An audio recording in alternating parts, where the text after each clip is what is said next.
أعوذ بالله من الشيطان الرجيم بسم الله الرحمن الرحيم ولله الحمد رب السماوات رب الأرض ورب العالمين وله الكبرياء في السماوات والأرض وهو العزيز الحكيم اللهم صل على سيدنا محمد وسيلة عليك وآله وسلم الصلاة والسلام عليك يا رسول الله الصلاة والسلام عليك يا حبيب الله الصلاة والسلام عليك يا نبي الله محترم سامعین السلام علیکم ورحمۃ اللہ وبرکاتہ۔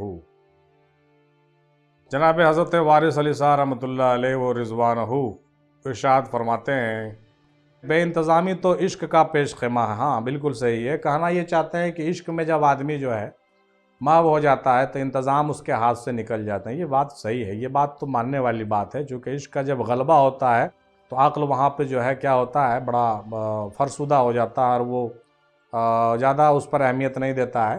لیکن ہمارے دادا سرکار مہمندی رحمۃ اللہ علیہ بھی ان باتوں کو ترجیح دیتے ہیں اور مانتے ہیں، اور یقیناً یہ فقیروں کے اندر یہ چیزیں ہوتی ہیں، اور ہم نے بہت قریب سے اس کو محسوس کیا ہے کہ جو لوگ عاشق الہی ہوتے ہیں ان کو جو ہے انتظامیہ ان کی یقیناً بگڑ جاتی ہے، لیکن پھر بھی ہم گزارش کریں گے کہ اس کو بیلنس کیجیے۔ اگر واقعی کوئی اس راستے میں ہیں جو عشق الہی میں غرق ہیں، ڈوب رہے ہیں، تو انشاءاللہ تعالیٰ اپنے آپ کو جب آپ بیلنس کریں گے تو بد انتظامی سے بچیں گے آپ۔ اگر بد انتظامی نہیں ہوگی تو غلطیاں بھی کم ہوگی اور لوگ آپ کے پیچھے بھی کم پڑیں گے۔